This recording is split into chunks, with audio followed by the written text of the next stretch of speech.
On dit souvent que dans le football et pour durer de nombreuses années dans ce sport qui peut parfois être injuste, il faut d'abord être avant tout un grand joueur mais aussi surtout un grand homme, quelqu'un en tout cas qui est un grand professionnel avec une grande discipline et une rigueur en tout cas qui te suivra tout au long de ta carrière. Mais pour réussir aussi, il est important d'avoir un grand entourage et par rapport à Ansu Fati qui traverse pas des moments en tout cas les plus idylliques du côté du Barça, qui est très critiqué, qui est pas décisif, qui est en tout cas assez inoffensif à la dernière passe comme devant le but, qui manque de régularité, qui n'arrive plus à retrouver le rythme en tout cas depuis ses blessures et ses nombreuses rechutes qui l'ont beaucoup handicapé dans une marge de progression qui était pourtant exponentielle et phénoménale. Ansu Fati qui devait de base être en tout cas la relève de Lionel Messi au Barça, qui a récupéré son numéro 10 et la pression qu'elle a avec, qui a aussi pris au passage sur les épaules le statut de enfant formé à la Masia, qui devait être déjà une grosse star pour le Barça, qui a explosé quand même déjà assez tôt pour se faire une place en équipe première, qui est même intégré à l'équipe nationale espagnole, qui était quand même vu comme pourquoi pas la future star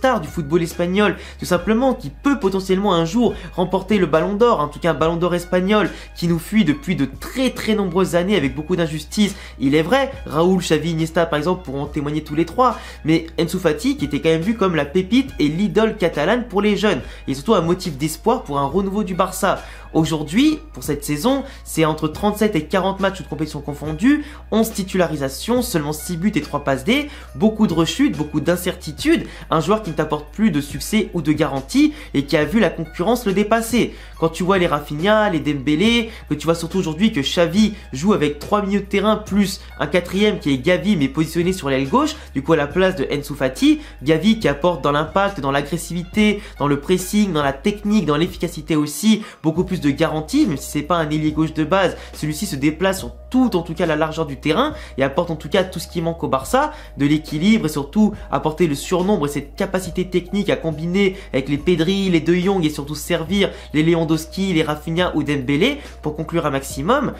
Aujourd'hui, Ansu Fati, il est au fond du trou, que ce soit mentalement ou sur plusieurs niveaux physiques, il est au fond du trou. On lui doit vouer en tout cas une explosion et une exposition exponentielle. Aujourd'hui, c'est plutôt vers le bas, c'est exponentiel, tu vois. Je sais pas c'est quoi le contraire d'exponentiel, mais t'as compris. Sa trajectoire aujourd'hui est inquiétante, un petit peu à l'instar d'un Ferran Torres, même si lui, il a pas subi beaucoup de blessures par rapport à Ansu Fati, mais Ansu Fati, il est passé de grosse pépite à, en ce moment, joueur un peu inutile.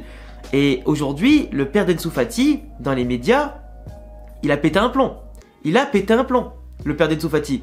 Il a déclaré par exemple qu'il ne comprend pas pourquoi son fils n'est pas respecté, pourquoi il joue 2 minutes par-ci, 5 minutes par-là, 10 minutes par-ci, que son fils c'est le patrimoine du Barça, qu'il est formé au club, il vient de la Masia, qu'il est monté en équipe première, que du coup il avait les portes en sélection qui étaient ouvertes, mais à cause du Barça aujourd'hui elles sont fermées parce qu'il joue pas assez. Donc déjà il met la faute sur Xavi et le Barça que son fils ne va pas en sélection. Il dit aussi que son fils en tant que porteur du numéro 10 il doit jouer absolument pour l'exposition, pour en tout cas le destin, le fait que ce soit la relève de Messi, etc. Qu'à l'époque il y avait Suarez, Messi, Neymar, toute la clique, et ben il jouait. Frère, à un moment donné faut se calmer 5 minutes, faut te calmer.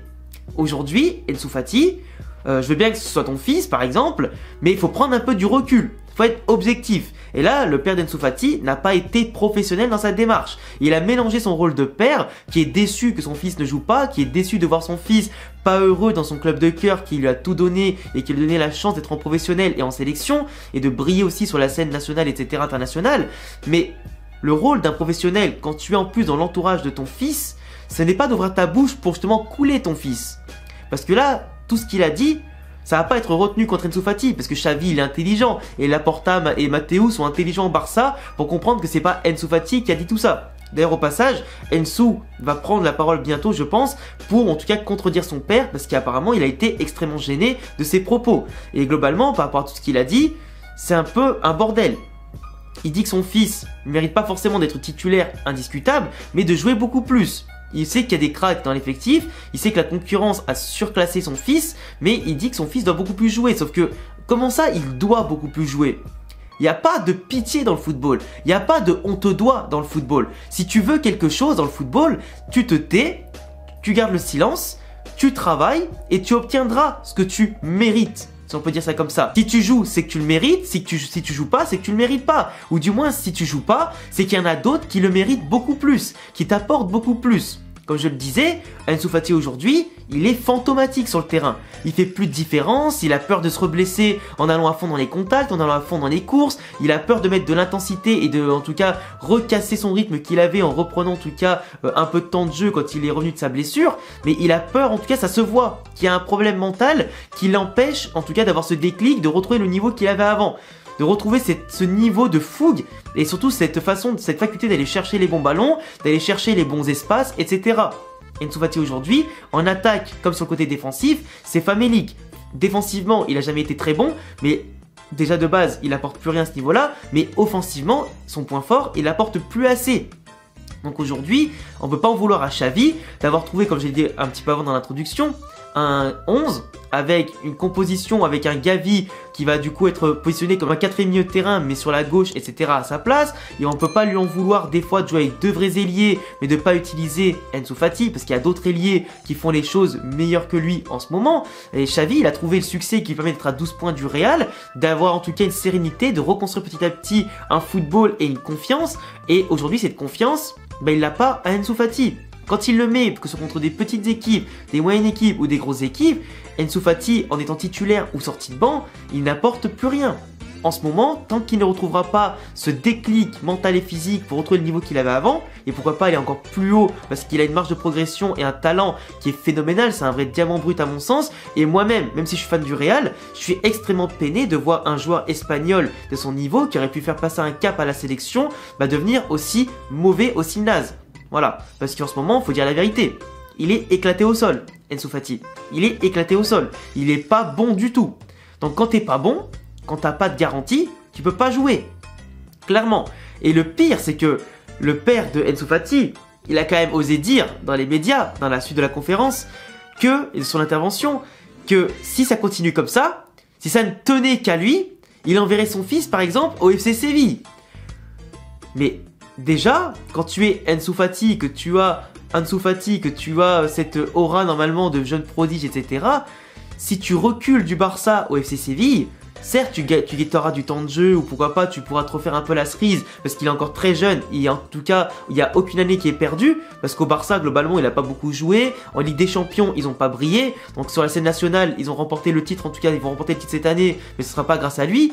Donc ok, tu vas assez vite, tu te refais la cerise, tu prends du rythme, de la confiance, tu pourras marquer des buts, pourquoi pas revenir au Barça un peu plus tard, ou pourquoi pas aller dans un autre plus grand club en Europe, en tout cas dans les différents championnats, si jamais tu te refais la cerise et que du coup tu réattires un peu tout le monde, parce que pour l'instant, sa cote sur les marchés des transferts, elle a beaucoup diminué, il vaut plus grand chose, parce qu'avant on pouvait le taxer, on pouvait lui mettre en tout cas 50, 60, 70 millions plutôt facilement, aujourd'hui c'est même pas 20-25 millions Ansu Fati. Et aller du côté de Séville, niveau ambition, aujourd'hui en plus Séville qui ne sera pas qualifié ni pour l'Europa League ou la Ligue des Champions, sauf s'ils venaient à remporter l'Europa League, mais globalement ils en sont loin, ils n'ont pas forcément le level pour ça, et au niveau de confiance et des résultats qui est assez inquiétant, pour peu que des fois ils finissent pas en deuxième division, mais normalement ils en sont loin, ça serait quand même compliqué pour Ansu Fati, compliqué. Et même en partant au FC Séville, je suis pas sûr qu'il est titulaire, parce qu'avec un tel niveau affiché au Barça, il jouerait pas titulaire du tout au FC Séville, ni dans une équipe de moyen de tableau en Liga. Par son statut, son nom et ce qu'il a déjà prouvé, peut-être qu'on laissera au tout début, mais s'il a des performances comme ça, il sera vite relégué sur le banc.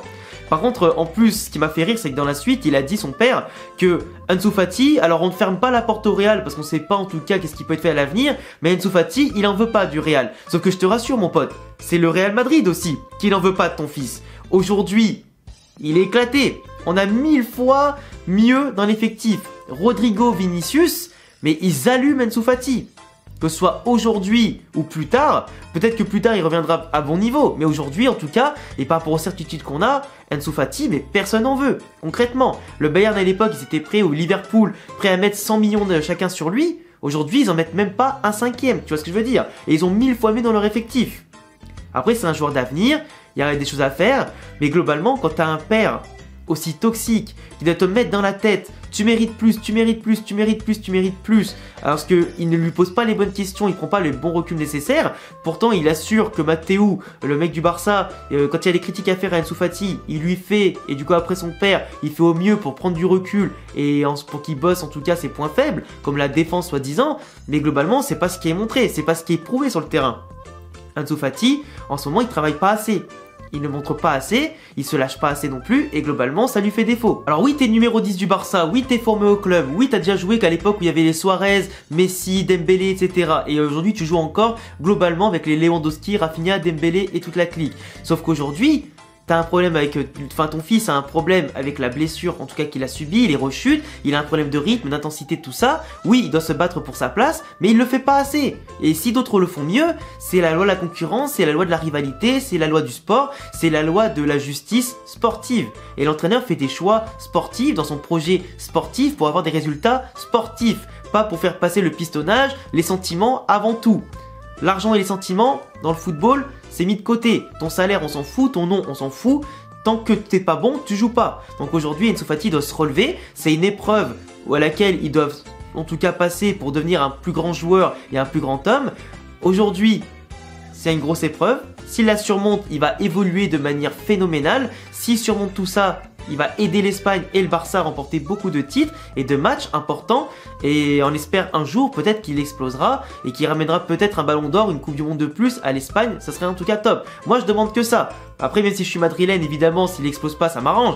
Mais globalement, aussi pour l'intérêt national, c'est important que les joueurs qui sont vus comme des pépites et des diamants percent un jour vraiment au très très haut niveau. Donc si Ansu Fati s'écroule et qu'il ne surmonte pas cette épreuve, tant pis pour lui, c'est qu'il n'avait pas ce qu'il fallait pour perdurer au plus haut niveau et du moins y percer véritablement. S'il réussit, c'est qu'il a prouvé à tout le monde qu'il avait le mental, les capacités, le talent et ce qu'il fallait en tout cas pour supporter la pression du numéro 10 au Barça et aussi tout simplement pour porter le Barça au plus haut des sommets. Mais avoir un père qui critique le Barça, les choix de l'entraîneur, comment c'est fait en tout cas pour traiter son fils, etc. et qui ose crier au manque de respect, ça par contre ça peut que t'enfoncer et surtout te dégoûter du sport. Enfin moi j'attends tous vos avis les amis sur Ansu Fati, sa situation au Barça, ce que vous en pensez des propos de son père, etc.